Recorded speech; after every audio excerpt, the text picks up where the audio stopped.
like with me, I'm trying to do our marketing, but I'm also doing our bookkeeping, and I'm also in charge of housekeeping for hotel side, front desk staff, doing all the scheduling.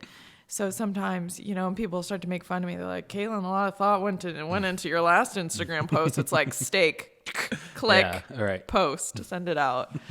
So it is hard. It's hard to balance it all. Do you ever if you do that, do you ever argue that, what are you talking about? I meant to do it that way. I was trying to be, I know what I do the other day. We're running a winter package. So it's a deal where if you come and stay at the inn and you do an overnight, you get 30% off in the restaurant. Oh, cool. And I posted the end date for it as April 2019. And then I started getting these comments. They're like, don't you mean 2020? I'm like, yes, it's Monday and I'm exhausted. So bear with me. Yeah, I do. I have a client that they do that. We're doing this thing, and if people bring a non-perishable food item, and I spelled perishable with an E, quickly posting it, and immediately get 5 text messages. I know. I'm like, who are all these people out there that are just spell checking everything I do? Yeah. One of my favorites was the name of the restaurant and then Market and Cafe. Yeah. And that's the name. And I did Cafe and Market on one post, and just a regular customer immediately Facebook message and was like 100 exclamation points. You reversed it, So, you're like, yeah, calm down. I know. Yeah. I usually, if I do something simple and somebody catches me on, I'm just like, I meant to do that. Yeah. You don't even get You're it. like, it's all part of the plan. It was a joke. Yeah. You just don't understand. You're not in the know. Yeah. Marketing's fun. So you have a marketing background. Yes. So I grew up in Cas, and then went to school in Boston. Okay. And then ended up staying there. So I worked I lived in Boston for 10 years. In the South End, and did marketing, specifically public relations and large scale events. Worked a lot with food trucks as well. That was our sister company, Food Truck Festivals of America. Oh, that's cool. And so they've actually done a few events out here at the fairgrounds and stuff. But loved it. Had great clients. Dunkin' Donuts, New Balance, Converse, and everyone's like, well, why did you move back to Cas? What were you thinking? But I love it. I felt a calling to come back and work in the restaurant. It's it was owned previously by my stepfather, Richard Hubbard, and so now there's an ownership team of 4 of us. Okay. So it's myself and who I lovingly refer to as the 3 brothers I would have never asked for. We kind of make up the whole crew. So it's 2 front of the house, myself and our wine manager, and then 2 back of the house. So it's 2 of the chefs. Wow. And that's the current ownership team. Yeah. So how long, how many years ago was it that you came back? So I came back probably about, it's got to be 5 years ago. It was right after, it was kind of right after the marathon bombings in Boston. I kind of thought to myself, now is the end of my time here. It's been fun, but I feel this is the exit. Was that directly related to the bombings, or was it the sense of, okay, that's too dangerous, or yeah? I mean, I worked at a bar right on the finish line, and so that was just kind of a rude awakening of what the world is kind of like. Yeah. And I felt like just after that was the sense of, what, I want to be closer to my family. I want to, climbing the career ladder out here, is that where it's going to get me to where I want to be? Yeah. And I kind of decided that, what, I would rather go home. And I thought of it in a way as, in the marketing and PR world, I'm sure that anyone can hire you. Yeah. Anyone. Right. And instantly you are a believer of their brand, and especially if you're working if you're working for yourself, it's totally different. Right. But if you're working for a firm, it's whoever's going to hire you, you are all of a sudden, speaking the gospel of their product. Oh, yeah. And for a few of them, it was brands that I really didn't believe in. Yeah. And here now coming back, I'm working for a brand where I've totally drank the Kool-Aid. I think we're one of the best restaurants in this area. And I would, challenge other restaurants to take us on. I love what we do. I'm passionate about what we do and the product we provide. And so it feels really cool being able to put all my energy behind that. Yeah. Yeah. It's, you do kind of have, not that you do, this sounds horrible. I was just about to say something that, you do kind of have to be ignorant to everything else around you. Yeah. And especially if it's right, but even if it's wrong, you kind of have to put those blinders on and just, no matter what you're doing. Yeah. I mean, I do that with this all the time. I'll sit there and, tell anybody that wants to hear why I'm the best in Syracuse to promote local restaurants, right? But, but you kind of have to have that if you're going to be successful, I think. Yeah, I think so too. And so it feels rewarding to put all my energy, and it's exhausting some days, but to put all my energy into making this brand, if you think about it in that way, better. Yeah. So, what do you think has been, or what do you think is the biggest challenge for establishing that brand, or even maybe not establishing, building that brand? Because the brand has been established. I mean, the restaurant and the inn have been there for how many years? 30. So my stepfather owned it for 34 years, older than I am. Yeah. And now we're going into our second year of the new ownership. Yeah. And I think our biggest challenge was, and it felt kind of weird actually, because, I'm 30 years old. I own a company. This is the biggest thing that's ever happened in my world. Yeah. And we really didn't announce it. Yeah. We kind of did the ultimate soft opening for like a year, because there was that fear that people would say, new ownership, this has changed. New ownership, maybe that's why, my steak was cooked wrong tonight. Yeah, for sure. It's probably that new owner. Right. But, so we wanted it to be seamless. We wanted people to have no idea that there was a new ownership there. Yeah. And the feedback has been really good, that they felt like it was, that the transition was received well.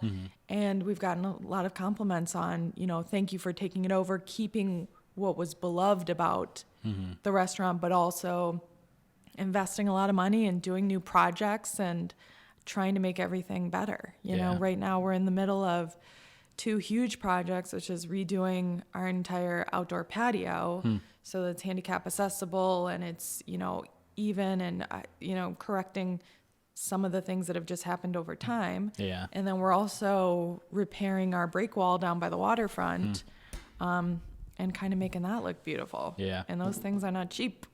No, especially when you get out, anything involving or near the water. Yeah. Especially a lake like Cass. I know. Sure. Yeah, it's super expensive. Yeah. And that's not even including all the landscaping and everything we're now going to have to do in the spring. So it's just a big undertaking. And to think of it in the sense of that we could have taken that money and paid ourselves a nice little bonus. Yeah. Or we could reinvest it into this, building that we absolutely love. We chose to do that. Yeah. So what's the you're out in Cazenovia, so I have to imagine that you have like an older clientele. We do. Okay. All right. And but it's definitely evolving and changing. I will say that. I mean, I love, I always laugh because when I first introduced myself, people thought I was like the college intern. They're like, who is this girl? And I remember, a customer coming up to me and going, what's your name? And I said, it's Caitlin Gambee. And they look at me and they go, well, that's not a Cazenovia name.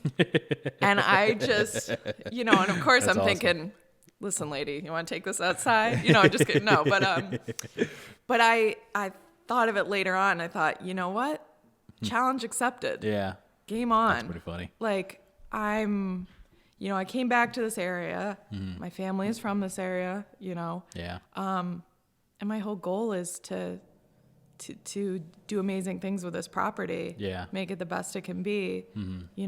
Raise the level of food in the area. So I kind of took it as like, and they didn't really mean anything by it, but you have some kind it's of just like kind of interesting. You do have some like oddly great pockets of food in Cazenovia, and then even past that in Hamilton. Yeah. Places that probably, I mean, I wouldn't expect there to be, necessarily something special until you find out about it. So that is pretty interesting to see, a place that's not easy to get to, that there's something extraordinary. Yeah, and I think for like a long time too, people would say Brewster Inn, well, that's fancy. You only go there if you're, getting engaged. Yeah. And now I think we've, and I was kind of thinking about this on the way up, it's like a fine line that you sort of walk about wanting to offer your customer total inclusiveness, like everyone is welcome, come as you are. Yeah. And that's something we do feel, but then there is that exclusivity angle, whereas I still love being the place you're going to propose to your future wife at. Yeah. And I love that we can do $200 a plate wine dinners because we're getting you the best wines. Yeah. And the best food. So it's definitely, we've seen just educating like the customer, on Monday night we do a burger night, $17 burger, beer and fries. And you're still looking at the lake, you're sitting on the patio. Yeah. We've put in this awesome outdoor bar where you can just go up and get, something kind of light, a couple drinks, hang out, sit by a fire pit. Yeah. You don't need to commit to, Something 4-course crazy. meal. Yeah. Has that been an easy transition with like the people that were expecting the 4-course meal? I try to have a good balance of both. Okay. So we did this big like Veuve Clicquot event over the summer, which was a big nod for us. And I think it was some great branding for Veuve as well. And we did like a cornhole tournament, outdoor bar, started, opening up these 3 liters of Veuve. And it was just a really cool thing. Everyone dressed the part and, it looked like they were going to the Hamptons for the weekend. Yeah. And it was really fun. And I love doing things like that are a little more exclusive. Like, I really feel like we're one of the only venues in the area that you could sort of pull off something like that at. So I think it's just kind of giving people a good balance of both. Yeah. A lot of people have said for fine dining, we don't get this air of like pretentiousness with the Brewster. And I love seeing that. And I love coming in and seeing, my stepdad used to refer to it as like my people. He goes, now you're seeing all these, hipsters with the mustaches and the tattoos, and they're just drinking cocktails and eating oysters. And, it's like the other, this past summer I walked by a table and it's literally hipsters with mustaches drinking cocktails and eating oysters. I'm like, that's probably a whole new group that the Brewster Inn hasn't really experienced. And I love it. Yeah, that's great. Yeah. There is something to be said about like a fresh set of eyes, like being given control of a space. To kind of not necessarily transform it, but just add some things, or even do the same thing just from a different angle. I'm sure that was pretty exciting to be able to kind of like get control of the reins to a certain extent, or at least like have one hand of the many that are, controlling it. It is interesting coming from like a marketing background, because it's like I would go into meetings with clients or something. I'm like, listen, got a brilliant idea. We're going to wrap a bus. We're going to drive it across the country. You're going to pay for everything, and it's going to be great. Get out there, meet the people, whatever, stupid idea it was. And now I think about it like I'm the client and I'm pitching myself the idea. So I'm like thinking to myself, why would I ever do that? So I really need to make sure, that my marketing is spot on, I struggle with that every single day at Kubal, because I'll have these ideas, but what is the real return on investment? And would this really work for the client? Like if you were putting your money where your mouth is, would you invest in it? And it's kind of been that's been sort of interesting for me is, now that it's my purse, would I really invest in it? So yeah, I was just having this conversation with somebody because, part of Eat Local is we do the advertising for 8 restaurants. Mm-hmm. And so I met with a potential client, and they have 2 restaurants. One of them is up 30% over last year. Mm-hmm. The other location, which is way outside of Syracuse, is up 60% over last year. And they don't do a great job with their Facebook or Instagram. They're inconsistent. They don't post good pictures, all that kind of stuff. Yeah. But for some reason, the numbers are... Yeah, it could be location. They've been in business for over a decade in each spot. Okay. So it could be reputation, whatever it is. Mm-hmm. It could just be this, it just works, right? The concept just works for that area. And so like 10 minutes into the conversation, I said, well, if I were you, I wouldn't hire me. It was like, instead I'm going to charge you $1,000 to do this a month. And you could take that money, and instead I would go hire a catering manager or a sales manager, go hire a stay-at-home mom to just sit there and cold call and email for catering gigs a couple hours a week or a day. And it's like, you're going to make a lot more money. It's like, I'm not going to get you to double your growth, Yeah. And I just kind of look at that with all my clients. If I get numbers every month. So if they're not up in sales, right, in revenue, then I'm doing something wrong. It doesn't matter how great the idea was. Yeah. If it doesn't convert, it doesn't, it wasn't that great. I know. It's weird having to be like that honest with yourself about what you would do with that money. Yeah. Because right now, we go through all that too. It's like, do I want to buy, would I rather invest my money in this, or would I rather, what's the immediate need? I would love to have someone to be on to help with social media, but I'd also like to, add some new furniture to the inn, or start saving to redo a room, or to whatever it is. Right. But yeah, you really have to. There's without a doubt a level of unknowing. Mm-hmm. But you do have to be really, and especially in a place like that. Any decision I make financially for my business, it's an Instagram account, so if I make a bad decision and the Instagram account goes away, who cares? But when you're looking at a building and we employ a lot of people. Yeah, it was amazing to see. A lot of them were part timers, but still, I think we sent out. We had like 120 last year, so that's a pretty sizable. Business with a pretty sizable impact in Casanova and, within Syracuse too. Yeah. I'm really curious about the, you guys had Talking Cursive make a beer. Correct? Yes, that was super fun. And a lot of times I think we get so focused on like day-to-day operations that we forget there are some things to do just for fun. So, the whole crew at Talking Cursive is actually good friends with our Brewster staff. We've actually employed a few kids and a few family members and stuff. Awesome. And so we got the opportunity to do a Brewster Blonde, which I'm telling everyone's named after me, but it could be wrong. We went, it was myself and Kirk, who is our other front of the house manager. And so we went over, and I really didn't know much about the process of making beer. Yeah. And now I think I would be an amazing brewer. You just dump a little of this in, dump a little of that in. Someone cooks it. I don't know. Bing, bang, boom. Beer comes out. But it was really fun. And it was, sometimes you can feel like a little island, in this business. Like you just keep your head down, focus on your business. Like, that's kind of how we are in the summer. It's just like, it's our time. Right. So you just got to work as long as you can, as hard as you can. Yeah. And this I think was kind of neat, just seeing what another business, another restaurant, brewery does, and kind of be able to be a part of their world. And that's cool, because we really don't do a ton of partnerships, but it was awesome. Yeah. And it's just like a house beer, right? Because they didn't have it on tap or anything. So we put it on tap at our place. I don't think they have it on tap there, but it was a good, it's kind of perfect for the summer. Just super light. That's cool. Drinkable. Yeah. Yeah. And I was just curious. Obviously it makes sense now why Talking Cursive.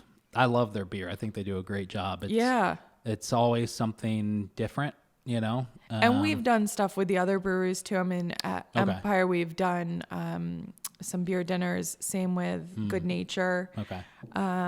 But this was the first time kind of getting involved to do something like that. Yeah. That's cool. And it's brilliant for them because they sell the kegs. Yeah, right. Yeah. So yeah, it's a good, it was good for both of us. Yeah, that works out. Yeah.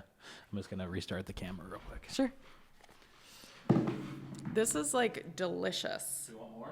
Like kind of, but I feel like I'm being a lush and it's like 4. Are we almost at 5? Is it okay? I'm going to have a little bit more. So actually, do you want to try the whiskey? Sure. Okay. Well, I don't want to crack it open if you're not, whatever you want to do. I've been wanting to. The only bottle I'm not going to open, and don't judge me for having Q's juice, but I only bought it obviously for that reason, and I'm hoping that So this is the one that's unfiltered too. Yeah. Okay. I don't know what that. I mean, besides the fact that it's unfiltered, I don't know what that's supposed to do for the taste. Yeah. Or anything. One of my. Oh wow. Actually. No, you're good. Okay, cool. I would never rinse this because I don't know enough about it or necessarily care. I'm just starting to, get into that world a little bit. Yeah. Yeah. I would like to. I mean, part of Eat Local CNY. Actually, I'll say this on the mic. Part of Eat Local CNY is I want to start to get educated in this stuff. You know, I was looking at like the intro, like sommelier and all that kind of stuff, and then like Cicerone. You need to join like my wine group. I just joined a wine club. Really? Yeah, just I'm actually hosting the next meeting of the group on December 3rd. So I kind of picked my wines, but it's it's really cool. Yeah. I don't know anything about it. No, but that's how I felt. So I kind of felt so my stepdad is pretty known in the area, has a great palate for wine, has a pretty well-known wine group. I mean, you go into they do tastings and the bottles they open are unreal. So I felt like growing up, I'd be like, try this. It's $500 a bottle. And I'd be like, oh, tastes like grapes. It's like I know frame of reference for it all. Right. And it was kind of a shame to waste good wine on me back then. But I finally found a group where, first week I got 7 out of 8 wines right. Okay. Second week I got 8 out of 8 wrong. Yeah. Okay. So we're all at different levels and we're all just interested to learn. But it doesn't have to be. Sometimes I feel like just to enter that whole realm, you have to be an expert. Yeah. And it's kind of nice that, this group, we're all, we're all newbies. There's definitely certain things I won't drink. My wife, which I feel like I've been calling, Rebecca. So we just got married. Yeah, I was going to say like a week ago or whatever. And I'm so used to calling her my fiance to then now calling her my wife. I feel like a douche. It's like, it's just like, I just feel like I'm like overtly pointing out the fact that I was married. Yeah. Even though it's just, You're like, everyone should know I have a wife.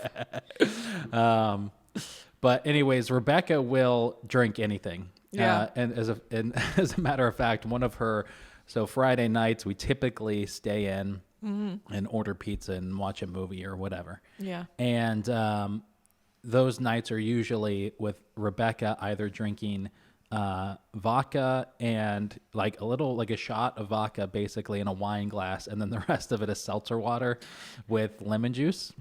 Okay. Or it's like this much wine. It doesn't matter what it is. Yeah. This much wine and then seltzer water. Just anything with seltzer water. Or even just regular water. So, I believe we call that vodka. yeah, there you go. It's a college favorite of mine. That's awesome. So for our rehearsal dinner, my father said he went to Virginia to visit his brother. Yeah. And came back with a truckload of wine. And said just all he would say is that he got a great price on all of this wine. And he had bought it like in June for our wedding in October. Okay. And it turns out I never had any of it, but and they had like 10 bottles or 15 bottles left over after the rehearsal. It turns out it's Aldi's apparently makes a wine. It's like called Winking Owl or something like that. No way. And that was this great deal he got was like $4 because he got it at Aldi. I would love it if you like came up with a story like I went directly to the vineyard and I met the winemaker and I pled your case. He's like, I just hit up Aldi's and told him to load it in the back. Yeah. So Rebecca's drinking that now. But, so there are certain things like I can't drink that.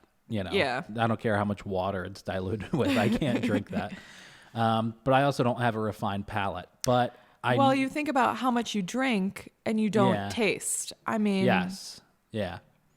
That's what kind of was the big thing for me. And then finally I went into a blind tasting. I was like, well, that's got to be Pinot Noir because I like Pinot Noir. That's got to be Sauv Blanc because I like Sauv Blanc and I like that wine. Yeah. And weirdly, there was like a muscle memory there. But then when you start kind of digging into it a little deeper, you realize like what you learn how to describe it in words. Right. And so that's kind of what I'm practicing more. Yeah. Is what don't I like about it? What do I like about it? For me, I don't know if you're like this, but for me, if I'm in a certain setting, I can kind of get more. So have you been to DeFi? Yeah. Yes. Okay. Yeah. So, I love DeFi, right? So for our rehearsal, when I proposed to Rebecca, we went out to Skinny Atlas. We went to a restaurant, and I'm not going to say the name of the restaurant because I'm about to bash the waiter. But sorry, Jerry. It was all your fault. I didn't know protocol or anything. I just was doing things that I knew Rebecca would like. So I had Kaylee, the little cake artist, make a cake. Yeah. And I just told her to like go to town and do whatever she wanted. And I bought a bottle and I only know that this was a good year from Google, and that is a 2005 bottle of Cristal. And apparently it's, I guess, not rare by any stretch, but difficult because there was only 2 bottles in Syracuse. Wow. Yeah. The allocations can sometimes be crazy. Yeah. So I bought a bottle of that. And anyway, so we had gone to dinner at one restaurant and then I went and proposed. And then we went to the Sherwood I had like friends and family to surprise her. And so we had the cake there. So the Sherwood did great. The restaurant we went for dinner didn't do that great. I had brought the bottle of champagne out the night before, and I called ahead, and I'm going to be proposing, but not at the restaurant. I said I'm proposing after dinner. Yeah. I didn't want to have the champagne at the Sherwood where we'd have to share with all of our friends because. You didn't want to have it there? I did not. Because I only bought 1 bottle of this champagne. I feel you on that sometimes. You're like, listen. I wanted this bottle. I got Andre for you people. Right, exactly. And the Cristal is for me. Yeah. And so they were like, not a problem. We won't let on that anything is happening. Just bring the bottle out, whatever. So we go out to dinner, and the first tip was they didn't ruin it. I can't keep a secret. And Rebecca saw the ring box before we ever left the house. So they're in my pocket. So I'm not going to blame the restaurant completely. However, when we went there, the only table that had the champagne flutes preset was our table. Yeah. All right. So that was tip number 1. Well, they had to do that. Yeah. Right? So that's part of it. So the waiter comes and, takes our order or he says, would you like a drink? And I said, You're like, clearly I'm like, champagne. like, I think there's something that I already called ahead for. And he was like, oh, right. And so he goes in the back and he brings out the bottle of Cristal. And I don't, honey, I love you. This isn't bad. But I don't know if Rebecca would necessarily see that and be like, see him bring that up, be like, that's Cristal. Something special is happening. Yeah. This is going to be big. So I hope I got my nails done. Right, exactly. And so he comes out and he goes to pop the bottle and he says, well, I hear congratulations are in order. Oh, not yet. They're not yet. Yeah. And so all we really could do at that point, like she knew, I tried to let on for like 10 minutes that nothing was happening. And what are you talking about? I'm like, yeah, I got a new client. That's why we're here. Exactly. Drinking Cristal. I did make up like a whole bunch of excuses. Like there is a lot more to that story I won't bore you with. But I think in the restaurant business, we get super excited for stuff like that. Like I can't entirely blame the waiter on that one because when I know someone's coming in and they're going to be proposed to, I'm like, listen, if you need me to be hiding in the bushes with a camera, I'm there for you. Right. You pick the right place. That's awesome. I'm like, we've done some, I'm trying to think of the really good ones that we've done.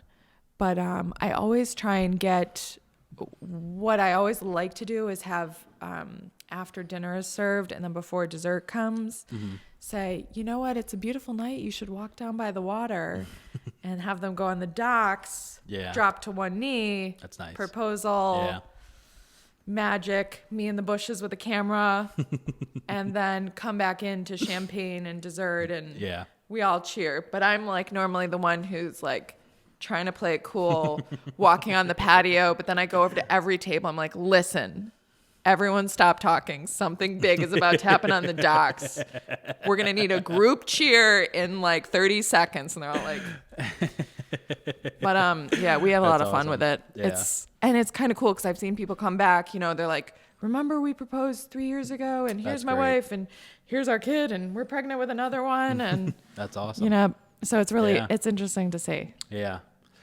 Yeah. I don't know. We never really had any connection like that with the restaurant or either restaurant really? In that regard.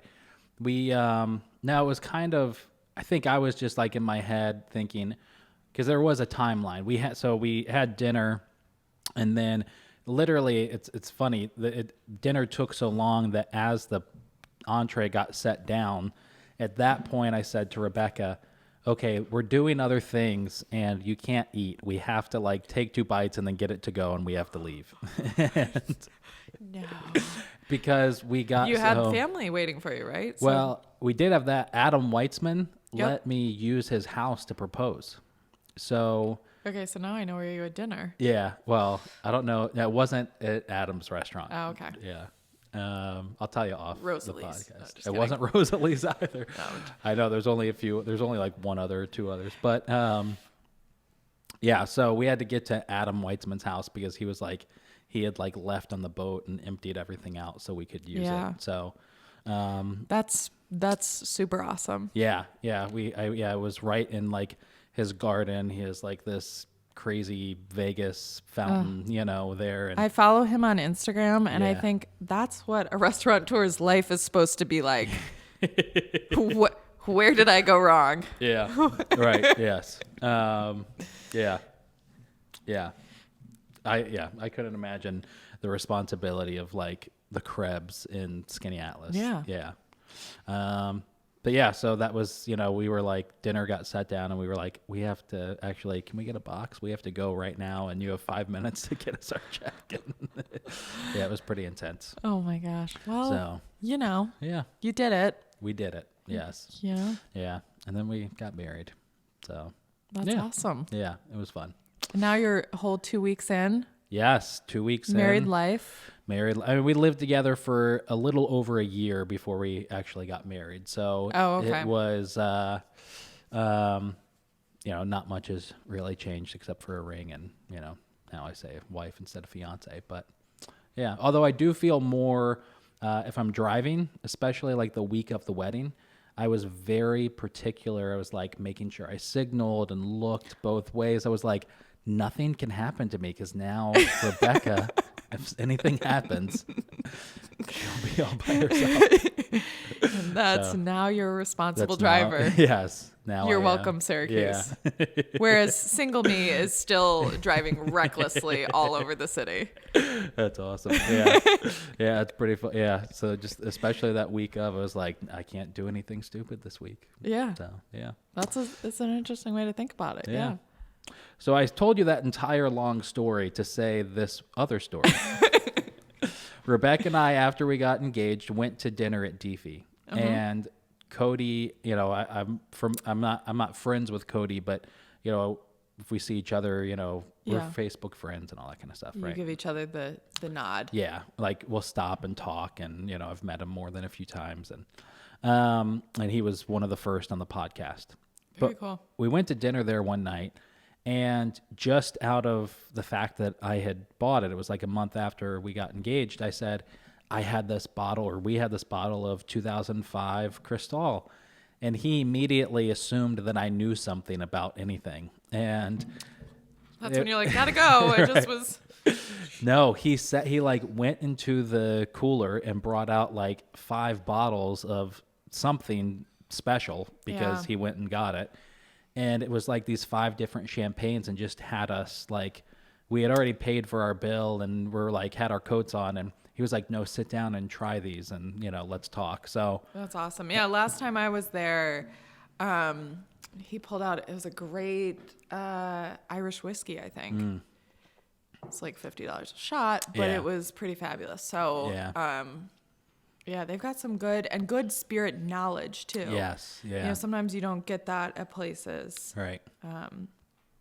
When I go in there, I feel like, and the same thing at Amano to a certain extent, and the same thing at Eden. When I go to places like that, I feel like I'm more in tune with what I'm tasting and what's being made, and an appreciation for it. And I think there's something to be said about meeting the people who are making it too. Yeah. You know, so during the winter time, we do a chef's table series, and I absolutely love it because I feel like, you know, people know the Brewster. They know we're not going to serve them anything they're not going to like. We're pretty consistent. Yeah. But to have the opportunity, and we try and keep it super small, so we do 20 to 30 seats. Okay. 4 or 5 courses. Try to keep it cost effective, so like $60. There's an optional wine pairing, and you have the chef right out in front of you talking through his preparations, his ingredients, and I love stuff like that because it gets you to kind of go a little off the beaten path. Yeah, you know, like a few of them I've gone to. One of our chefs loves to use like organ meats and stuff too. Okay, yeah. And I know at first thought you're thinking, no way, I'm not eating tongue. I'm not eating whatever. But it's always good. Yeah. Right. And it always pushes your limits just a little bit. Yeah. Gets you to try something that's a little different, a little new. And then, you know, of course we bring out, you know, rack of lamb, filet mignon, something that's a little more recognizable as, you know, your entree or whatever course. But throughout the dinner, it does kind of get you to experience something different. Yeah. You know, and that's when we do a lot of our, we did Peruvian cuisine, we do Asian cuisine, we do South American, we do North African, we do a little of everything. Yeah. You know, the Brewster Inn is not always classic French dining. Right. You know, there's a whole lot of talent in that kitchen, and that whole lot of talent can transition in different ways. So it's kind of cool. Yeah. Like I love experiences like that because all of a sudden the food tastes better, the wine gets better, you know, and you're learning something along the way too. Yeah. Yeah. I mean, I forget the names, and I don't know if they're still there, but the head chef or executive chef is a graduate from the CIA, correct? Yeah, Jason Wright. And he is now one of my partners. Okay. And he's been there for like 25 years. He's been there for like, about maybe like 22, 23. But yeah, he's been there a long time. Yeah. And then is the sous chef? Sous chef, Stephen Franks is also one of my partners. and he, I think, is probably close to like 16 years. Graduate from the CIA. Yeah, and so these are, I mean, they just bleed Brewster in. Yeah, that's wild. Yeah, it's a really cool team. Yeah. I mean, now knowing that they're there, I just found that out today when I was doing a little bit of research, and I never would have thought that somebody would come from the CIA and then come work in Central New York or Syracuse. Like, what's the draw? Yeah. I know. Right. And kind of that was my general thought moving back, is like, oh my God, I'm moving to Syracuse, New York. Like, the culinary scene in Boston is, you know, thriving. New restaurants open all the time. New restaurants close all the time. Yeah. But what is there going to be for me in Syracuse, New York? And I mean, we bust our asses. We're a top 40 restaurant in the state, competing with most everyone in, you know, every other mention is like New York City. Yeah. Our wine cellar is on par. There's only, I think, 13 other wine cellars at our level or higher in the state. Wow. I mean, talk about sitting on like $250,000 in wine just to be in the game. Yeah, that's crazy. I just find that so like, it's like you sign your kid up for hockey and it costs that much for all the equipment. You don't even know if he's going to be any good. And it's like, here we are. Let's go deep on whatever we think are going to be the top 100 picks of the year. And let's, you know, let's give it a whirl. How does that work in the wine game? Is that a lot of like a guessing? Is it like people come in and pitch and you taste and then you say, I think this will be it? So yeah, people come in and pitch all the time and they give me, you know, I sit on some of the tastings, but most of it's our wine manager, Kirk, who's also one of my partners. And he comes from a chef's background, and he's just got a great palate for food and wine. And so he can kind of dig through a lot of the bullshit and just let sort of the, you know, you'll hear him talking and be like, it's good juice, you know, and you're like, what does that mean?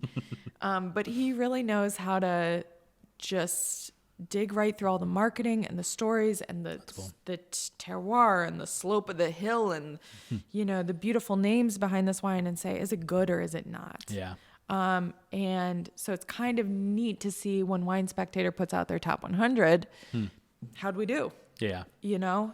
And because you need to buy that stuff before. You need to buy it before it's announced. Yeah. And it's kind of a cool challenge. When that happens, are you committing to your like caseload up front and to like secure a better price or before that comes out?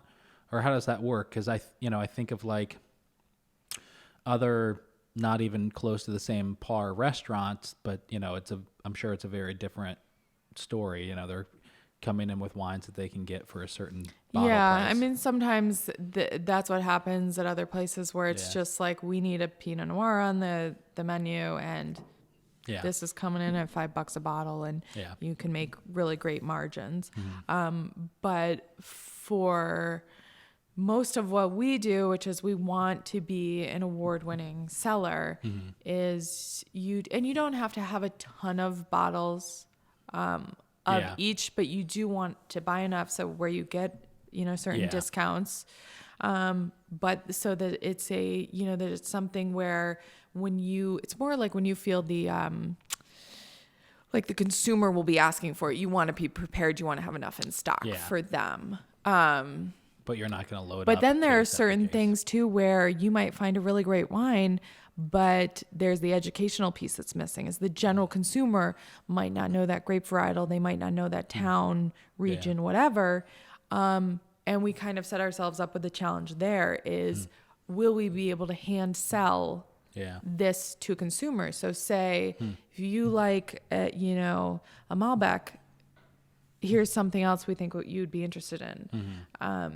And sometimes that's a difficult challenge and sometimes, it's not. And luckily our clientele is very wine savvy. Yeah. And they're, they have a lot of good spirit knowledge as well. And so some of that they're already kind of in the know about. Or the great part of being an established business like that is you can say, listen, trust us. Yeah. Trust me. I think this is going to be something you like. And if it's not, we'll take back the bottle and Caitlin will drink it in the back. But trust us, this is probably, we'd like to open your eyes to this because we think it's really cool and we think you'll think it is too. So yeah. So what has been the biggest challenge for the restaurant? Ooh, biggest challenge for the restaurant. I mean, do you find it being more trying to open up to the consumer that's going to come out and have a $50 ticket, or is it trying to educate the people that are already there maybe a couple times a week that they should buy, this? Yeah, I mean, I was kind of thinking about this on the car ride over here is you have so many different customers. Mm-hmm. So you do have those people who come out 3-4 times a week.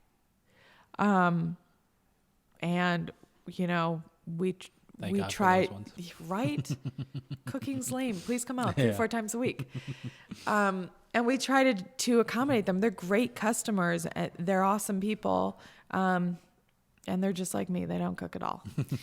And then there are those customers who come out once a year.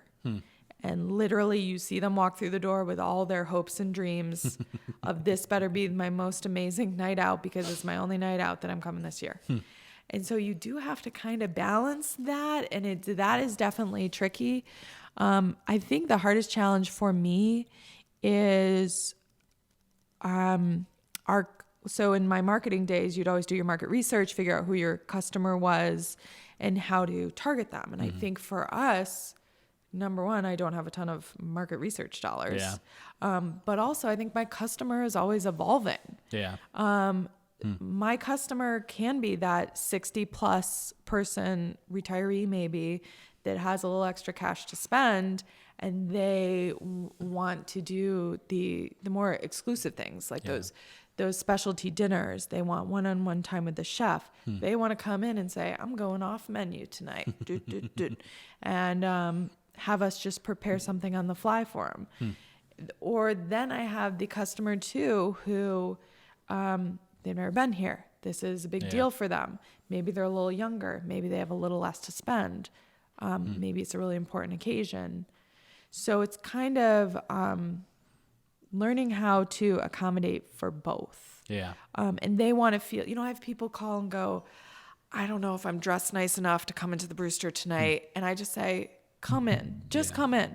And I will make sure that you feel comfortable. Yeah. And I will make, I'm honored that you chose us for your dinner tonight. I will make sure that you don't feel out of place, that you feel comfortable.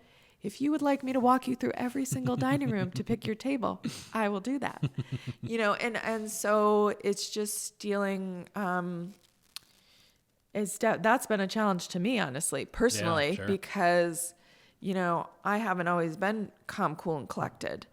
And when you're working with every type of customer and every type of occasion and everything is important and this is really special and I want this to be our best dinner and I want everything to be great, that's a lot of pressure on a restaurant. Yeah. And I truly go into the night wanting everyone to have a fabulous time. Yeah. And wanting to facilitate the best dinner, the best conversation, the best view. I feel bad if it rains out. Like I control that, But yeah, I think that's kind of been my challenge is that balance between exclusivity and total openness, total inclusive,ness would just come as you are. And I think I like that we get a good balance. I have a friend of mine who's a contractor, has like 2 full sleeves of tattoos. He goes, I used to get so nervous about coming to the Brewster because I have to go home from work and then I'd have to change and I want to look good when I go. And now he feels like he can just come and, maybe has a drink at the outdoor bar and hangs by the fire pits or whatever it is. And he feels like I want those people to feel like the Brewster Inn. Yeah. There's a place for them there. Right. But I also, it's a tough balance to have, but that's something we've been really working hard on. Yeah. I'm just going to restart this real quick. It's the one flaw I'm buying this camera is it's only good for every 30 minutes. Oh, really? Yeah.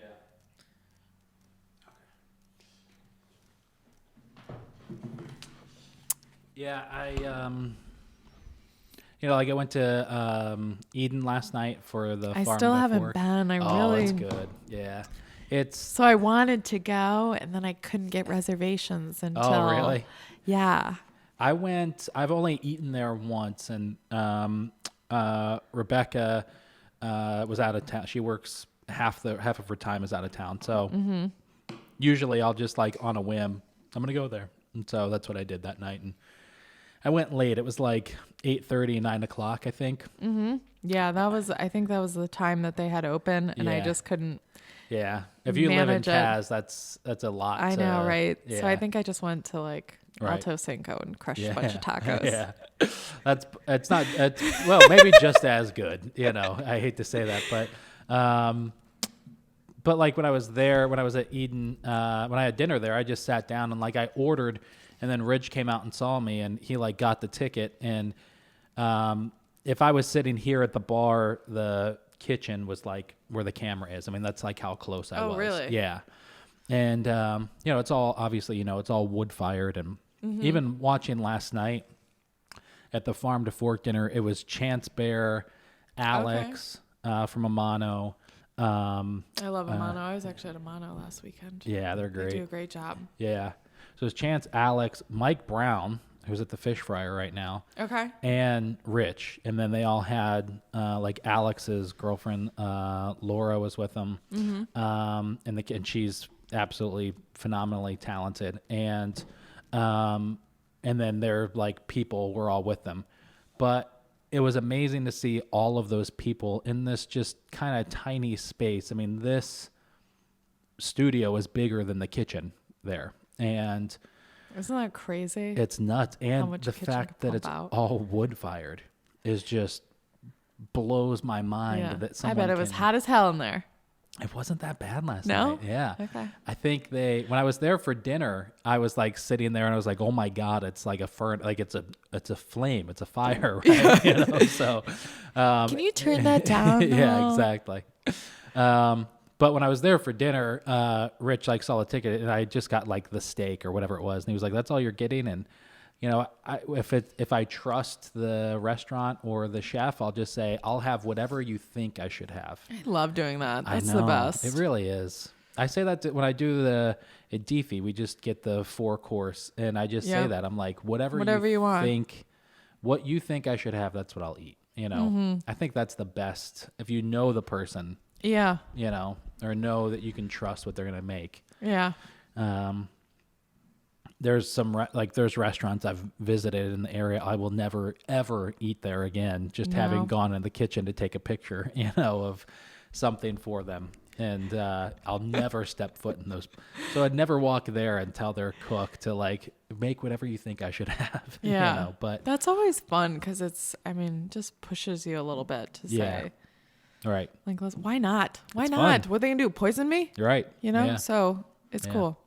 But I say that to say last night at Eden, I was like thinking, and I was only there to hang out next to the kitchen and just take pictures. Rich had invited me, and I went dressed pretty much like this. Mm-hmm. And my first thought was like, oh, I should go home and change and put on like a nice shirt and brush my hair. And, Farm to Fork events can sometimes be a little bit like that. Yeah. But then I was like, nah, fuck it. Like this is who I am. So this is what I'm going in as, mm-hmm. So there's definitely restaurants I wouldn't say that. And I wouldn't go into Deefy dressed like this, but I love that people want to dress up when they come to see us, but also if it's not convenient, if they're in I want them to feel comfortable to knowing like if it just didn't work out tonight, right, come as you are. If you're driving by the Brewster, in jeans and a t-shirt, just stop. Just come in. Don't go home and then cook. Just go to the Brewster Inn. You'll be good. Hide you in the darkest corner I can find. No, just kidding. Table right in next to the bathrooms. Just kidding. So if that's your biggest challenge, I'd imagine the things that the things that you do well are obviously your wine options, your wine selection, mm-hmm. probably the knowledge, the quality of food that you're bringing in. I mean, the chef's talent obviously is. I mean, two graduates from the CIA that have been there at the restaurant for, yeah. I mean, they're phenomenal. It's like between the four of us, I think there's like 60 some odd years of experience. I mean, wild. It's like, because I started there when I was 14. I mean, people look at me as the new one in the group. Yeah. Because I'm the youngest out of all of them. Mm-hmm. I'm the only female, but I started there when I was 14 doing housekeeping. Yeah. And I came back every summer, bartended, did whatever was needed. And I just fell in love with the industry. Is having the inn and like place for it to like generate income that way, is that like a huge help for the restaurant, or is that kind of like a wait for it? What do you mean, like a wait for it? Like kind of a financial burden. Oh, I mean, no, I think both complement. Both complement each other. Both have grown at different speeds. Whereas I think the restaurant, took off a little faster. Mm-hmm. Whereas right now, I think with me working, on all of the rooms, I mean, we've gone through the past couple of years and revamped, bought a lot of new furniture, did a lot of new fixtures, trying to keep that 1890s vibe very much present in the rooms, but also to, you don't want to feel like I still have people call and they say, do the rooms have like a private bath and like a hairdryer? And do you people know what Wi-Fi is? And, I'm thinking, yes, we're aware. Yeah. And so everything it has all the modern conveniences, but it still has that old world charm. Like you walk through the buildings, you say, wow, titans of Standard Oil walk through here. Yeah, that's wild. I mean, that's just a cool. Yeah. And so I've been trying to dig into a lot of like the history of the property. And we're doing a big history tour on December 10th, actually. So you go through Lorenzo State Historic Site, and then just following that, you'll go through the Brewster, see the wine cellar, see the rooms. And it's just kind of a cool, eclectic mix of keeping it modern, but then also, you'll walk by something and that's an original mirror to the building, the original sconces. Wow. The ceiling's still lath and plaster. All the molding is original, hand carved. Wow. Coffered ceilings. I mean, I think to myself, like, if anything happened to that coffered ceiling, what am I doing? Who's going to re-hand carve that for me? And I think we were joking, master carpenter at that time was paid like 50 cents a week or something. Like, that's the rate I want. But it's just, I mean, they're priceless pieces in that building. And it's just cool to know. And a lot of it too is on the property, way of showing you were uber rich at the time was through botany. Yeah. So we have like the Camperdown elm out front. We have the Austrian pine out back. And these are trees that are, 100 years old that are just incredible. Yeah. That you can't. And we this year felt so kind of stupid because we're planting these like dinky trees, in the front of the property because we had to take, I think we had to take like 2 down last year. And we're like, in 100 years, these will be just like the other ones. I'm like, oh, it looks so stupid now. They're so small and everything else is like sky high. But yeah, that'll be my legacy. That one tiny little pine that's hopefully going to grow. That's awesome. Yeah. So, I lost the habit of asking guests on the podcast this question. And Rebecca there's 2 things where she'll tell me I've reached my limit. One of them is just trying to make her laugh in any way, shape, or form, which is usually like dumb jokes. Yeah. On Sunday, I think at like 11 in the morning, I had reached my limit for stupid jokes.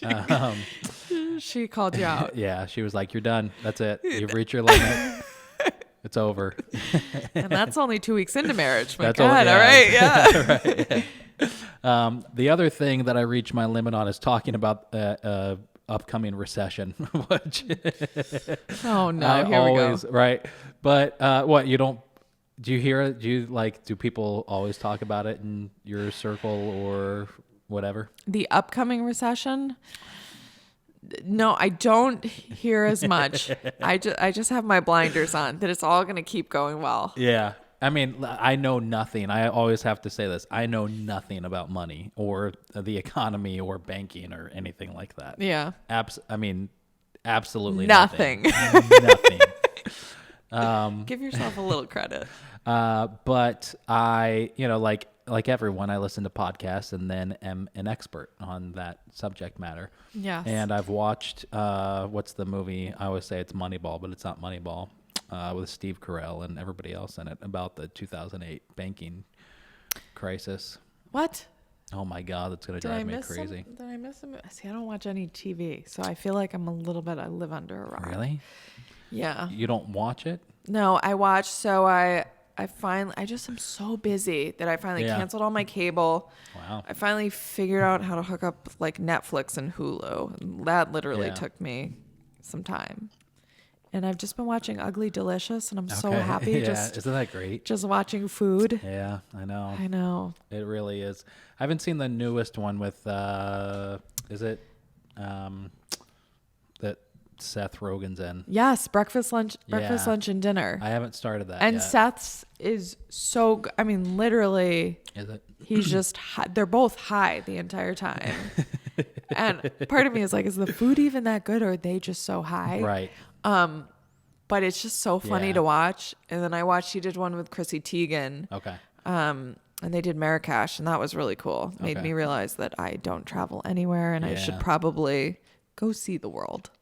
I felt that same way. I had Adam Sudman from Salt City Market on an episode or on the podcast, and I thought how I don't eat anywhere. I mean, you messaged me a year ago that I should come out to the Brewster Inn, and I still haven't even been out there.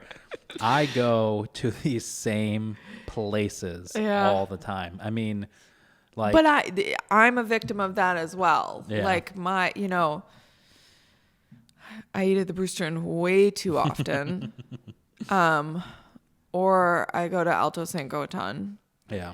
But then I've started trying, I've started to kind of branch out and finally try some other places. Yeah. I still haven't been to It's hard to St. get out of Urban. your bubble. Yeah. So I've been to St. Urban twice. I do Yeah. really like it. I think they do a great job. Yeah.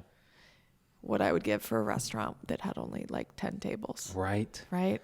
I know. If I was opening... They would have so much Caitlin time. They would want a lot less Caitlin time. I'm not a risk taker. Like I'll buy there's a certain threshold of like a price, this PA system I just bought for the NOFA event we have next week. That was like $600. So I'd say like maybe $1,000 is like my threshold of, no, I take that back. It's probably higher because I just bought that computer. Let's say $2,000 is my threshold. Yeah. If I spend over $2,000, I'm like feeling uneasy. Right. But there are certain things that you'll spend money on, and certain things that it's just like off limits. Like I'll drop money on dinner, like no problem. Cause I feel like I'm having an enlightening experience. Right. And then, these jeans that I've worn literally probably every day this week cost me like $25. Yeah. And I'm like, haggling with the cashier. I'm the exact same Like way. who am I? It's just like, but it's Right. kind of funny where you put your value to. But I just love like an experience and going out to dinner and For me, it's like technology and camera and computer and sound equipment, and then it's food. Yep. I think you have your priorities pretty straight. Yeah. Thank you. Did you hear that, Rebecca? But I have that. But I don't like to take risks, and so for me, if I make a decision, like if I buy a $2,000 computer and I think it's going to help the business, if it doesn't, that's not that big of a deal. Yeah. But if I were opening a restaurant today, or in any time really, in the foreseeable future, and taking that risk, it would be a takeout restaurant. I would have like maybe 3 tables and a couple bar seats, and I already know what the restaurant is actually. You'd probably open a food truck. I wouldn't. No? No, the scene sucks here, and the whole food truck association and alliance is the food truck. I don't know if you know the split that just happened. So there's been the Syracuse Food Truck Association. Yeah. Okay. Sounds familiar. Okay. So there is that for like the last however many years. And then they did their big food truck event at the Inner Harbor or wherever it was. Yeah. Yeah.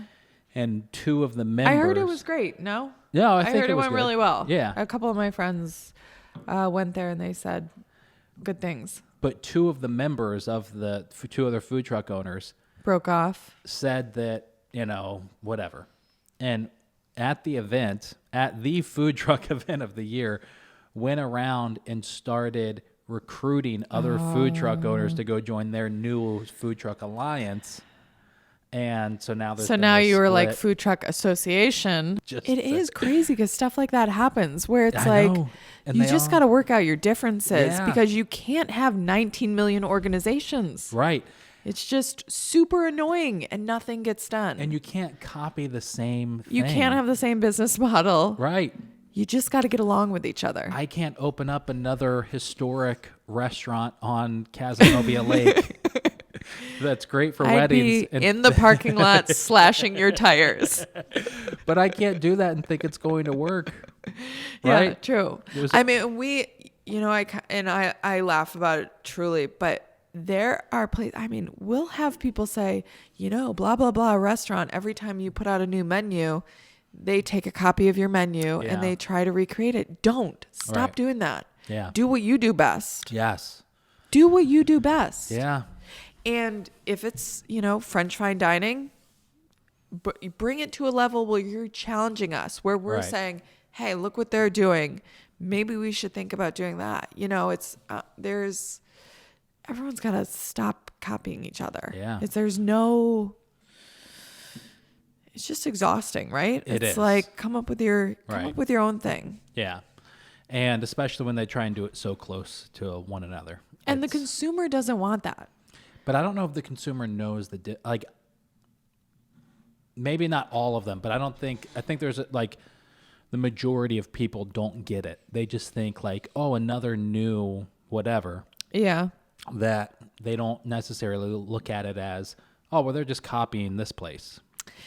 But I just think when you do something like that, when it's not an original idea, when it's a copy, it doesn't go well. No, and so what's kind of been interesting for me to see is you see a lot of restaurants opening and you see a lot of restaurants closing. You see them struggling and you see and knock on wood. It's particle board, but knock on particle board. Yeah. The Brewster Inn is thriving. Yeah. That's great. I mean, we've had a killer year. We're doing really well, thank God, because we have all these projects we want to do. That's so rare right now for restaurants. Yeah, it just feels good. And and I know it's a conscious decision for people to say, hey, I want to come out and support the Brewster. I've been dreaming about that tuna, steak for the last week, and I wanted to come out and I know people are really rooting for us to do well. That's awesome. And luckily, it's showing. But I think it's hard when you're just trying to copy and there's no push to do what's next. What are you passionate about? What do you want to try in the culinary scene? Yeah. It just falls flat. Yeah. So my restaurant. Yes. Tell me more. 3 seats, 3 tables. Yes. 3 seats would be hilarious. Paul Valenti won't listen to this far. But anyways, because I pitched him this idea. It'd be called 3-1 Fried, and it would just be a legit fried chicken restaurant. The best fried chicken you've ever had. Okay. Just a few menu that items. Sounds delicious, truly. Nothing crazy. We're not not trying to cater to everybody. Yeah. Not trying to reinvent anything. Just legit fried chicken. So big takeout scene. Yeah. Probably. Big on delivery and takeout. That sounds delicious. Yeah, I know. It does. Have you been to FLX Frybird in Geneva? No. Okay. I still am trying to go to FLX table. Well, I haven't tried to name drop to I'm as a restaurateur, you must have a table available for me. Yeah. I just want to see what they're doing. I think it's a cool concept. I haven't been out there. I should have been. I want to go out there. Yeah. But we went to Freiburg on like a whim on a Sunday, and it's amazing. Awesome. Yeah. I mean, there's not really think of fried chicken in Syracuse. Like, what's a fried chicken joint in Syracuse? I know, I can't. Right, exactly. I Right. don't know. Yeah, there isn't any. But FLX Freiburg is some of the best I've ever had, and I was born and raised in Kentucky. So, I mean, so I know a little bit about. You know about your chicken. Yeah, a little bit about it, and they're pretty legit. I mean, what's stopping you? Let's go. Yeah, bring on the restaurant. I'd like to cut my risks off at like a podcast, and that be it. You know, yeah, like a PA system. I don't want to. It is true. I mean, and that's where I kind of dig into a lot with the bookkeeping side of things. Is you think it's so easy. It's like you only serve dinner. How complicated can that be? But there's so much that it takes to keep a restaurant going. I mean, I have like 9 million insurances that I have to keep straight, and especially there. Right. And there's so much bookkeeping and ordering and luckily all these jobs are shared between our, staff, but there's a lot of things that go into it and we only serve one meal of the day. Yeah. So the logistics of running a restaurant are tough. Yeah. Yeah, without a doubt. Yeah. It's, yeah. So anyways, back to my fried chicken joint. Well, back to even before that, the recession. Oh, yes. Don't hear no evil, speak no evil, see no evil. I guess, is there a plan? Like, I mean, are you like, how far in the future are you guys thinking? And I only ask this because I'm curious about like any business owner's perspective on this stuff. Yeah. I mean, I think so out of the group of us, I feel like I'm a little more geared to what's immediately in front of me. I'm very much detail oriented. Stephen Franks, my business partner, is a little more. He has a better big picture. What's next? Okay. I fight change tooth and nail. And really? Oh yes, and it's so bad because it doesn't even make sense. Like I remember my mom used to have this like crappy minivan. And I remember being like, she was like, I think I'm going to get this car. It's an Audi A4 or S4 or whatever.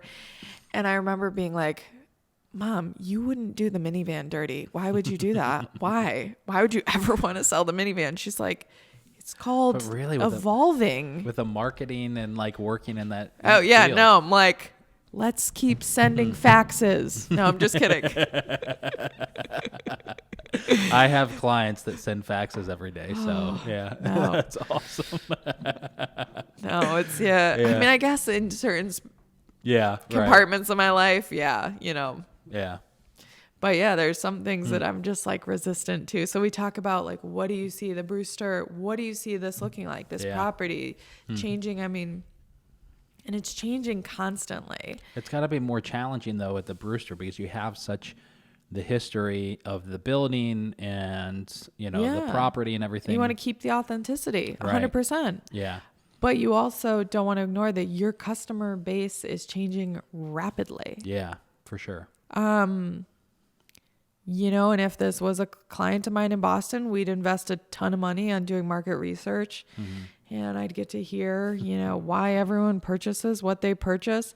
And I would nerd out. I would put it into an Excel spreadsheet. I'd make some graphs. I'd make a PowerPoint, waste a bunch of client money doing all of that. And then I would dazzle you with my results. And then I would make a decision. Right. Or make a recommendation for my client to make a decision. Yeah. But now I don't do all that. So it's just you have to kind of, you read what you can about the industry, be aware, make it specific to your clientele, see how you see them in general evolving. Yeah. And then you kind of have to make like a gut decision. Like, is this, where do we see this going? And we've done different things on our menu to kind of accommodate what we feel is happening, within the dining world. So like more shareable plates, more vegetarian options, smaller portions. You know, we do nights of the week where we do special deals. We do bring your own wine. We do, and there's a lot of different things, you know, that we do to kind of accommodate that. How do you communicate that though to your customer base? Faxes. I told you, all faxing. Fax it out to the masses. In Casanova, that might be true. Like you may have like the personal owners like fax in their car or something like that. Yeah, we do a lot through social media. Yeah. We still have, you know, we have a pretty good sized email list. Okay. And then we of course post a lot, like just on our menu. So when someone's coming in, they can see like, here's what's going on for this next month. Yeah. And as basic as you think that would be, it actually kind of does the trick. Yeah. Without giving away too much, but you are up for this year. Yes. Yeah. Okay. Substantially. It's so great to see. The connection I'm going to make between you and like one of the only other few restaurants that I know that are up, that have been in business for, let's say, more than 4 years, 5 years, is that neither one of, I mean this is a compliment. Here it comes. Neither one of you are like excelling on like social media. Okay, that hurt. So, in other words, listen, I took I don't know if I can. Well, okay. So yes, I take that. I'm okay with that. So I won't show you the video. I just took a class on, you know who Zach King is? No, I feel like I know no one. Okay. I feel like I'm like a tourist in this market sometimes. That's okay. Maybe I will show you the video. But you know what I think? So there are certain brands, and I'm sure you could kind of pinpoint a few in your mind. I'm thinking of one in particular. I think their branding is phenomenal. I think the marketing is phenomenal. I want to be as cool as they are with everything they post. But I think sometimes they forget like the basics. Which one? Like, no, don't even goad me into that because I'm not telling you. But it's like, and then there's two I'm thinking Okay, of. I'm thinking of two too. Okay. If you're thinking of one of them, well, we'll talk Off about camera. it off air. Yeah, okay. But it's then you walk in and, you know, the hostess is too cool with her crop top, can't get you a table. Yeah. Or you're waiting, you're 3 deep at the bar and no one has any concern for you. Yeah. And they forget the basics of like, yeah, it's cool to like your branding's on point, your marketing's amazing. Yeah. But like make sure your food's good. Right. Make sure your service is good. And like listen, that's important. That's huge. Yeah. And maybe that's what it is for success, because I mean, I do stuff for clients that is But you do nowhere have to have the near. branding. You do, but we're still such a small market that like when I was doing our big launch party last month for the new card, in like the 7th inning, I wound up going to the radio. I do like digital marketing for a living and have like this huge Instagram following, and I went to the radio, and that really kind of was what pushed us over in terms of attendance to make sure that we made They a got little your bit facts of money. clearly. Right, exactly. And they were like, my facts. we're interested in this. Yeah. It is true that, but so I'm also the president of the Chamber of Commerce for Casanova. Like really? Like I have free time or whatever to do things. And it always kind of drives me a little nuts when people are like, marketing, social media, I can't do that. And I think of it's so essential for your business. That's like me saying like QuickBooks, that seems scary. Right, yeah. Sorry, I guess. but QuickBooks is essential. And the next most essential thing is marketing. Right.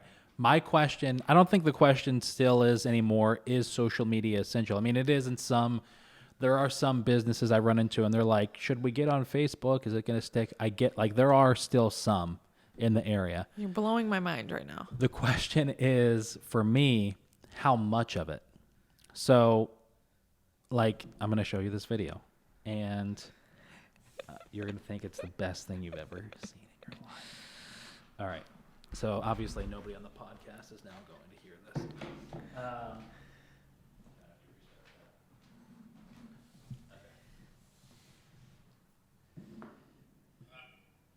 no. no. Hold on. There it is. Is that it? Yeah. I did not want a salad today for lunch.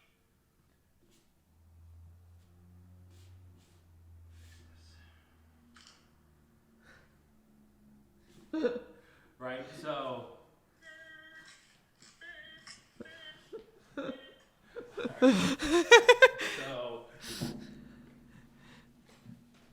back to everybody on the podcast. If you know who Zach King is, and you know what I gotta Google all these people. Right. Zach King is like a YouTuber, like Vine star back when Okay. Vine was a thing. So it's just like a stupid editing trick to make Yep. that work.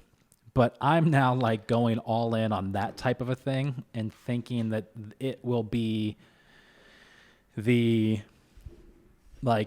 going to drive in more traffic. Sometimes it is stuff that's kind of simple and stupid like that. I mean, I think of like who I follow on Instagram. It's like Barstool Sports and like other just like dumb Right. memes and things, and it's kind of some of that weird stuff that catches your attention. Yeah. And so now sometimes when brands are so picture perfect, it falls flat. Yeah. So or that's what I will be telling everyone when I post a hastily done photo for the Brewster. But some of it just doesn't feel as like authentic. Versus when it's coming from like a single source, they aren't studio done photos. Yeah. And it could just be like me on the roof trying to get a good view of a sunset, Yeah. whatever it is. Yeah. It kind of has that feels a little more authentic, I guess. Yeah. I wonder if that's just what's going to work in our market. Because I'm thinking of like... Well, the pendulum has swung, so everyone Yeah. got super, super brandy. Yeah. And perfectionist on everything, and sometimes a little bit, seeing maybe a Yeah. little swing back. I don't know. All right.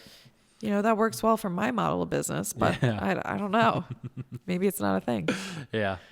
Yeah, maybe you guys are going to go all the way back to like the 1800s. Yeah. And I'll do the camera with the thing over it. And that'll be our thing. Oh my God, you just made me feel so bad about myself because I was just recently thinking about like going to a film camera and then somehow putting it on digital. So how we talked about breakfast, lunch, dinner, that David Chang thing? Yeah. So Seth Rogen in there was saying that he made a silent movie. Yeah. That was his next project. He made a silent movie. And I'm thinking like, oh my God, I got to see this. Yeah. This is going to be so stupid, but probably pretty entertaining. Yeah. That's He's just awesome. kicking it old school Yeah. because he's so high Right. that was a Yeah. brilliant idea at the time. Yeah. But, that's pretty funny. right? I don't know. Who knows where the Yeah. future will go? Yeah. I don't know. I have no idea what the future. After 2 glasses of bourbon, I think that's like an awesome idea, but That who is an knows? awesome idea, yeah. Yeah, I have no idea what the future of the restaurant marketing world or what it's going to be. Hopefully I know what to do to like help out my clients more than anybody else, but I don't. So far my ideas have been like go more all in on social media and come up with crazy foods, and which is really just a copy of Rise and Shine Diner, Oh, I love Rise and Shine. I do. Yeah, they're good. They're good. They are good. They're both on the Eat Local CNY card. So perfect. I Good. obviously love them. Yeah. But most of what I suggest one of my clients do for their menu is just to copy them. It's like it worked for them. It'll work for us. That's why. I mean, that's talk about not having much of a location. I mean, really, they Yes. let their food speak for them. Yeah, for sure. Without a doubt. So. And everyone goes, I mean, it's just a great. Yeah. They're like, listen, you have to wait 2 hours. I'm like, I'm cool with that. I'll be out in the rain. Right. You just get me whenever It doesn't matter. you're ready. Yeah. Cool. Favorite meal you've ever had? Favorite meal.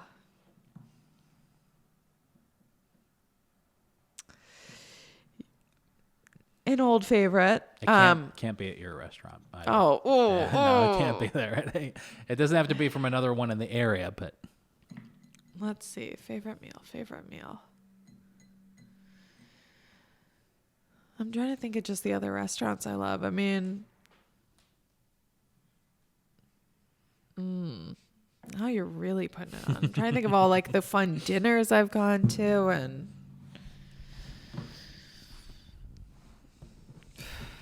that's a really tough one. That is so tough. There isn't like the first one but it doesn't have to be like the favorite that you've ever mentioned in the history of your life, but like, you won't be judged on this.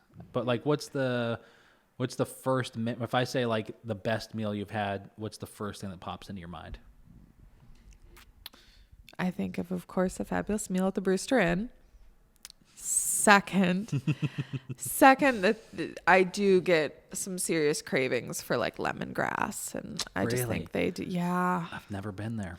I used to work at such a junk little Thai place in Boston. That was like my side hustle. Okay. And then I came and ate at lemongrass. I was like, this is what Thai should be. Really? Okay. Yeah, and that's something where there's like a few restaurants in the area where. I feel like I have a great meal. It's fancy. It's well plated. It's whatever. But as far as like, I just think they do such a good job of flavors. I mean, you could put them in like a back alley. Yeah. And the food just would stand out. Mm-hmm. Yeah. I'll have to check them out. I lost hope in the brand from Citronelle. Yeah. Citronelle's it's so different. Yeah. I've had a few people say, it has like a hotel bar feel. Yeah. And I definitely think they're trying to figure out their identity. Yeah. Because it's definitely so different from what lemongrass is. Mm-hmm. And I love these places like lemongrass is like, it just feels like lived in, it feels like it has history. It has like authenticity. It's established. Yeah. Whereas some of these newer spots, it's just like too fresh. I don't know. Yeah. It's like a weird trying to pinpoint what the feeling is. But people have like, it just makes me realize there are a lot of things that go into a dining experience. Food is one. Right. But also decor, atmosphere, just all of that facilitates it. Food is good there. But I know what you mean. It's just... they're finding their identity and where they fit within the Syracuse food market, and that can be sometimes the hardest part. Yeah. We went there. We've been twice. The first time we went kind of like right when they opened and loved it. It was I shouldn't say one of the first, but it was one of the first experiences I had seen in downtown where it was like a legit dry aged steak. Yeah. And had a great dinner, great experience. And then we went back maybe in the spring, and it was like the opposite of. Fell flat. It just kind of felt like everywhere else. I was like, all right, well, you're getting the same thing from the same supplier that this person is. It just all tasted like that. Yep. And so then I was like, all right, well, maybe I know and you're like me. That's always what I do. I go into a restaurant and I order exactly what's on our menu. Right. So if they have anything that's within the realm of that, like I want to see how they're doing it. Yeah. And so definitely when I went in, I ordered similar things on our menu and just kind of compared and contrasted. But one thing that I felt like they did a great job of was they did this huge oyster event. And living in Boston for so long, I'm like an oyster fiend. Yeah. And they just packed the house. I think it was like a Tuesday night, and they had probably like 200 people for this event. Wow. So it was all you can eat, like oysters and white wines, and they were from every different location, and they did a killer job on that. Wow. We get so busy during the summer that I just don't have time to be a human and go out to other restaurants, but I definitely plan on trying them again this winter and seeing what they're doing, because it's, it's a growth process, every quarter, every time you change your menu, whatever it is, there's totally a learning curve and seeing what your clientele wants. And but they just come from a good parent company. So I just feel good vibes. It'll all happen there for them. But But yeah, lemongrass is still a total favorite for me. I want to just take like a map of like Armory Square and then kind of work my way up through the city and just hit every restaurant in order, over however long it takes me. I also want to start like an underground like newspaper, just restaurant review. That's what I wanted to do in the Casanova Really? Republican, but the column was going to be called, it was like lies, hearsay, and straight up gossip or something, just something like ridiculous. And it was just going to be all like, listen, Sally at the post office just said that she may or may not have seen, and that was going to be my column. Restaurant reviews would have been way better, but yeah. The challenge is trying to find someone who knows legitimately what food is and what it should be. And finding that person that knows and also can write well. Not even write like to a certain like educational standard, but just write interestingly. Yeah. And so, I mean, I'd kind of like to do that still. I don't know if that's a profitable venture or not. I don't think it would be, but. Yes. Back in my journalism days of college, they said, gather up, children. Yeah. Get ready to make a whopping $20,000 out of college if you choose this as your career path. Right. And I thought, that seems like a lot of money. I'm good with that. And then I realized what that was. Yeah. And I said, you know what? I am going to go to the dark side and do public relations. That's awesome. Yeah. Yeah. All right. So that's your first recollection of a favorite meal. You have a recollection of a worst meal? A little bit. Yeah. But it's not at the Brewster Inn. It's not at the Brewster Inn. It is at a restaurant locally. All right, don't say it on the podcast. No, and it's they just gave us like fried liver as the entree to the meal, and I just flavors were not there. Yeah. First and foremost. And that as an entree probably cost them $1.75. Yeah. And when you want an entree, right, you want an entree. Yeah. I want to see a filet mignon come at me. I want some tuna. I want some salmon. Yeah. But do you like filet mignon? I do. I know everyone. I know. Hate it. I know, and everyone's always like, but ribeye has flavor and blah blah blah. And there's so many other great cuts, and I'm just. Filet is just so cute and it has a great sauce or something on it. Yeah. Makes me feel pseudo healthy. The only good filet I've had was they were all small, even smaller than normal, but it was like a trio with a different butter or sauce at Arid Evans. Oh, really? Yeah, I haven't been to Arid Evans in a while. Yeah. But I hear really good things. I saw they just recently kind of expanded their patio, which looked really cool. Yeah. And they got the whole food truck thing going. So do they still have that? I don't know. Who knows? They had it a couple years ago. I'm out of the loop on it all. Yeah, whatever. Yeah. But I've heard really good things. I just don't get out that much. Yeah. That's understandable. Yeah. Yeah. Well, Caitlin, thank you for being on the podcast. No problem. I think this is the longest episode we've ever had. So good job. Yeah, all right. Bore everyone to death, I'm sure. No, not at all. They'll be like, who's this girl? I thought this was a great conversation. Yeah. And everybody go out to the Brewster Inn in Casanova. Awesome. Yeah. Thank you.